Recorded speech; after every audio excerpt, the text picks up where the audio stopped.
الله أكبر.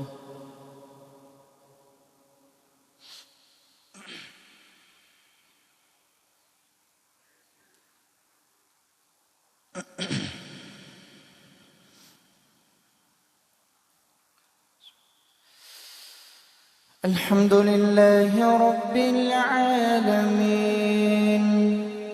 الرحمن الرحيم مالك يوم الدين إياك نعبد وإياك نستعين اهدنا الصراط المستقيم صراط الذين أنعمت عليهم غير المغضوب عليهم ولا الضالين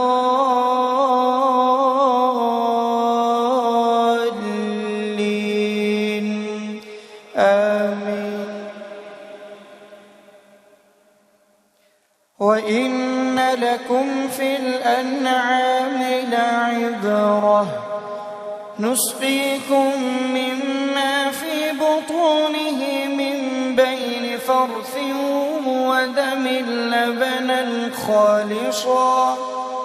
ودم لبنا خالصا سائغا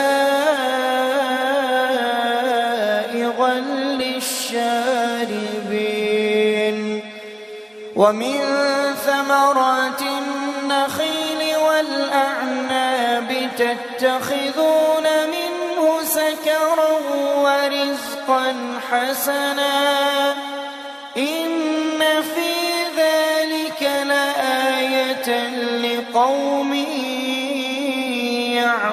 يعقلون.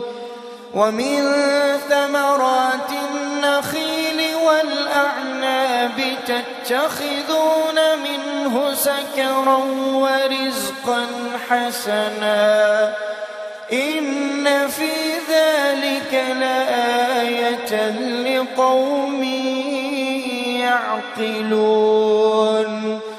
وأوحى ربك إلى النحل أن اتخذي من الجبال بيوتا ومن الشجر ومما يعرشون ثم كلي من كل الثمرات فاسلكي سبل ربك ذللا يخرج من بطونها شراب مختلف ألوانه فيه شفاء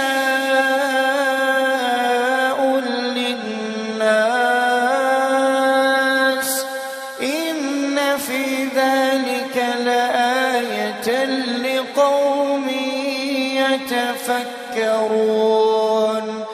والله خلقكم ثم يتوفاكم ومنكم من يرد إلى أرذل العمر لكي لا يعلم بعد علم شيئا إن الله عليم قدير. الله أكبر.